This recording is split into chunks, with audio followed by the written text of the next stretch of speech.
أعوذ بالله من الشيطان الرجيم. بسم الله الرحمن الرحيم.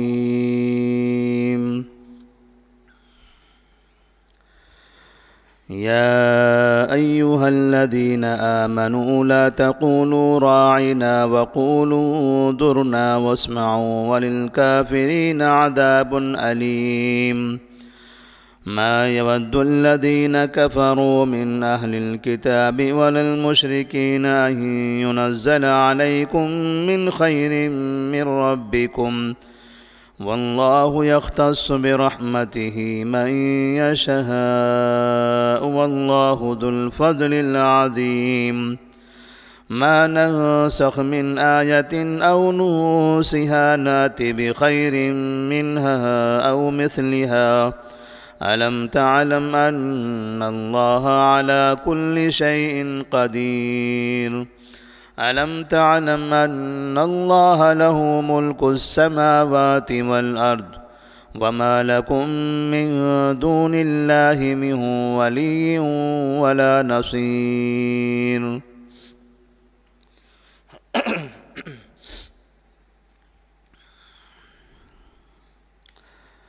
سورۃ البقرہ آیت نمبر 104، 5، 6 اور 7۔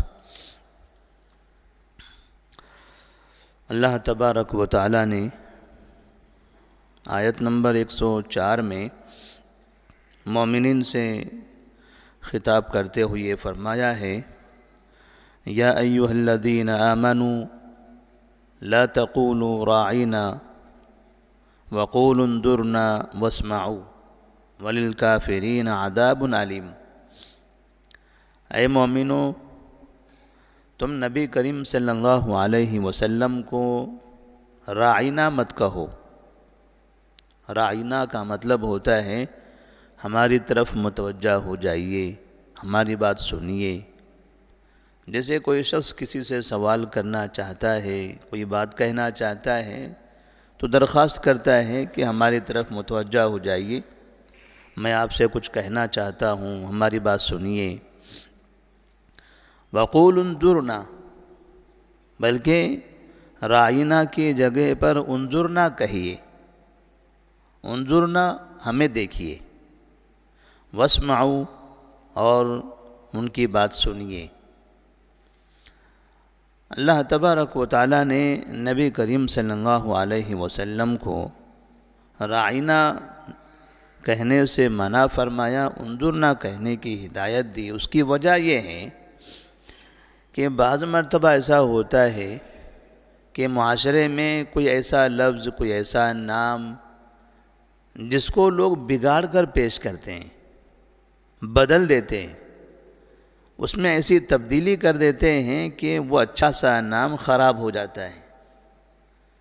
ہمارے درمیان میں بھی بچوں کے ناموں کے اندر ایسا ہوتا ہے، بعض نام ایسے ہوتے ہیں جن کو بگاڑا نہیں جاتا، لیکن کچھ نام ایسے ہوتے ہیں جن کو بگاڑ کر پیش کرتے ہیں۔ اسی لیے کئی مرتبہ لوگ اپنے بچوں کے نام رکھتے ہوئے کہتے کہ نہیں یہ نام مت رکھو ورنہ لوگ ان کو ایسا ہی پکاریں گے، مطلب بگاڑ کر ایسا پکاریں گے۔ یہود کی عادت تھی کہ جب انہیں یہ کہنا ہوتا تھا راعینا، ہماری طرف متوجہ ہو جائیے، تو بجائے راعینا کہنے کے وہ راعینا کہتے تھے۔ راعینا اور راعینا دونوں میں فرق ہے۔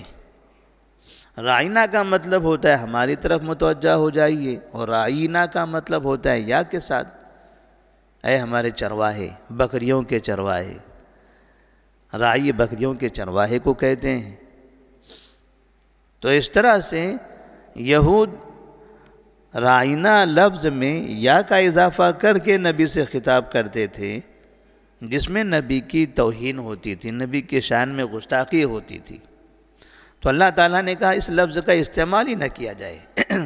جس میں بدلاؤ کیا جا سکتا ہے، جس کو لوگ بدل کر پیش کر سکتے ہیں، اس لفظ کا استعمال ہی نہ ہو۔ انظرنا کہیے، پھر دیکھتے ہیں انظرنا میں کیا تبدیلی کرتے ہیں یہ۔ تو انظرنا میں ایسی کوئی تبدیلی انہیں نہیں ملی۔ اس کا مطلب یہ ہوا کہ اگر کسی چیز میں کوئی نام، کوئی لفظ، کوئی ایسا جملہ استعمال کرنے میں کسی کی توہین ہوتی ہو، کسی کی شان میں گستاخی ہوتی ہو، تو وہ لفظ چاہے وہ لفظ بہتر ہو، صحیح لفظ ہو، پھر بھی اس کا استعمال کرنے کے بجائے کوئی دوسرا لفظ استعمال کر لینا چاہیے جس میں کسی طرح کا بگاڑ ہونے کا امکان نہ ہو۔ وَلِلْكَافِرِينَ عَذَابٌ عَلِيمٌ، اور کافرین کے لیے دردناک عذاب ہے۔ آپ انظر نہ کہیے، اور نبی جو بات کہیں وہ سن لیجئے۔ اب جو کافر ہیں وہ نبی کو راعی نہ کہیں گے، ہمارے چرواہے یا بکریوں کے چرواہے، اس طرح کے لفظ سے خطاب کریں گے، اور پھر جو نبی جو بات کہیں گے ان سے وہ بات سنیں گے بھی نہیں۔ تو ایسے لوگ یہ کافر لوگ ہیں، اور ان کے لیے اللہ تبارک و تعالیٰ نے دردناک عذاب رکھا ہے۔ ما يود الذين كفروا من اهل الكتاب ولا المشركين ان ينزل عليكم من خير من ربكم،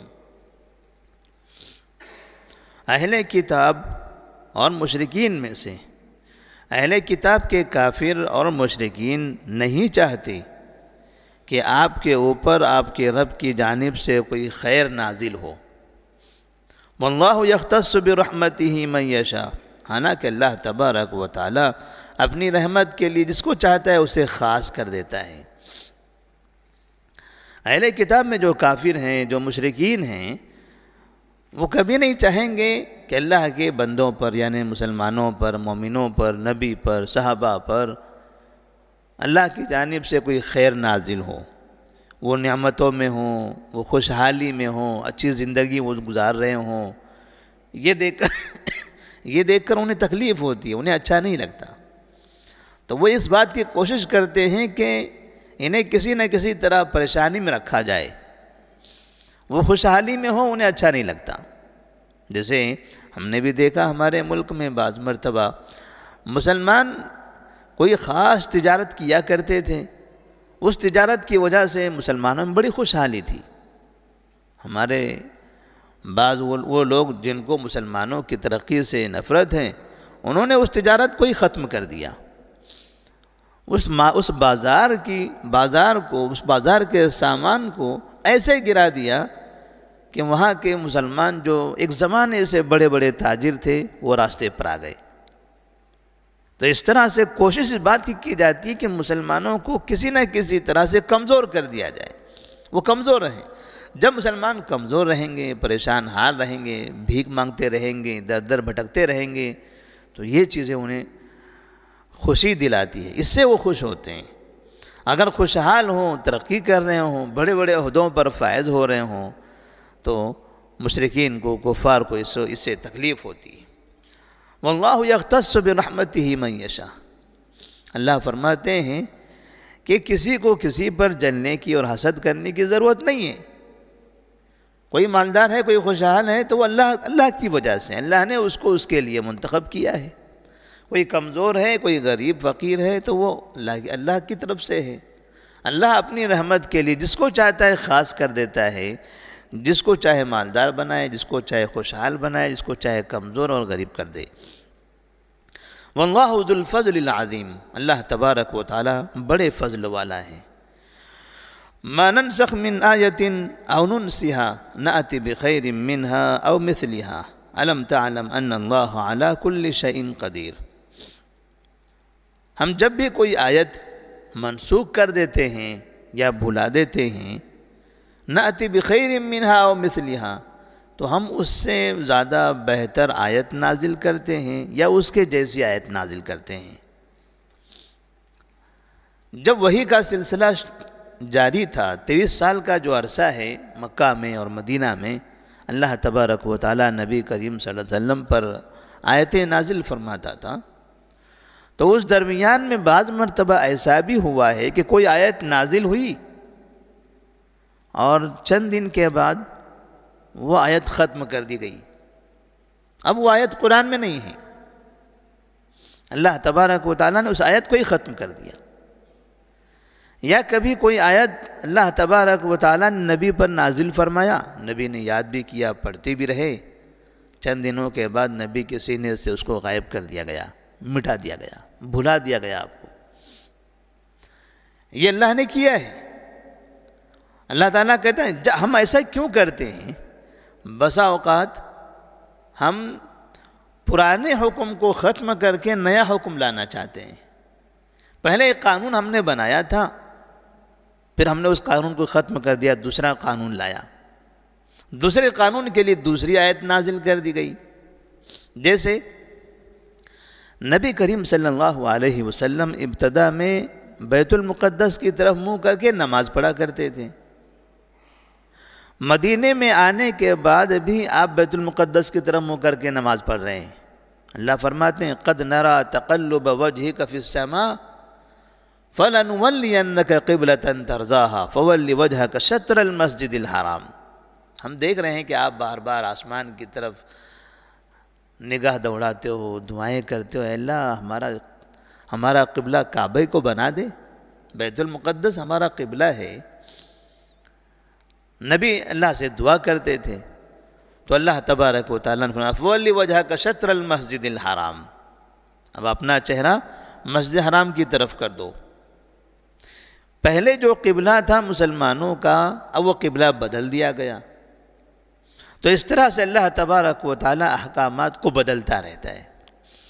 آدم علیہ السلام کی اولاد میں بھائی بہن کا آپس میں نکاح ہو سکتا تھا، کیونکہ وہ پہلی ہی نسل تھی، دنیا میں اور کوئی نہیں تھا، آدم اور حوا۔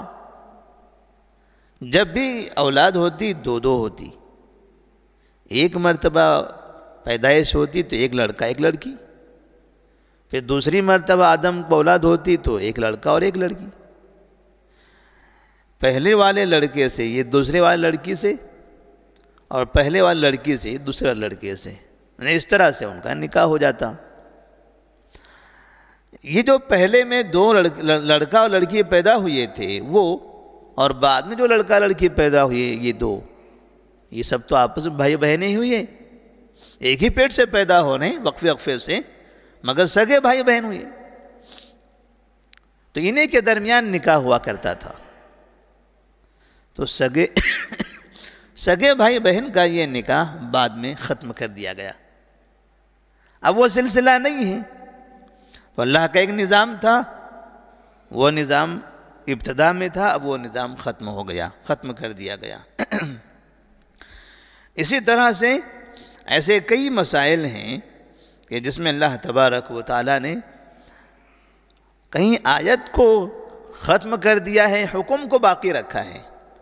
جیسے مثال کے طور پر ایسا شخص جو شادی شدہ ہو اور وہ زنا کرے، تو اسلام میں اس کا حکم کیا ہے؟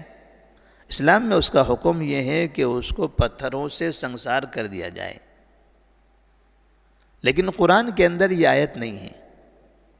ایک آیت اس طرح سے نازل ہوئی تھی، آیت ختم کر دی گئی، لیکن اس کا حکم باقی ہے۔ الشیخ والشیخۃ اذا زنیا فرجموها البتۃ نکالا من اللہ، یہ آیت تھی کہ جب شادی شدہ مرد شادی شدہ عورت زنا کرے تو ان دونوں کو پتھروں سے رجم کر دو، یہ اللہ کی جانب سے ان کے لیے سزا ہے۔ یہ حکم ابھی بھی باقی ہے، لیکن یہ جو آیت ہے وہ آیت ابھی قرآن مجید میں نہیں ہے۔ تو یہ جو اللہ تبارک و تعالیٰ نے آیات میں کبھی تبدیلی کر دی، وہ صرف نبی کے زمانے تک، جب تک کہ وحی نازل ہو رہی تھی تب تک۔ جب نبی کا انتقال ہو گیا، وحی کا سلسلہ رک گیا، اب قرآن مجید کی کسی آیت میں کوئی تبدیلی نہیں، نہ کسی آیت کا اضافہ کیا جا سکتا ہے، نہ کسی چیز کو ختم کیا جا سکتا ہے، نہ کوئی حکم بدلا جا سکتا ہے۔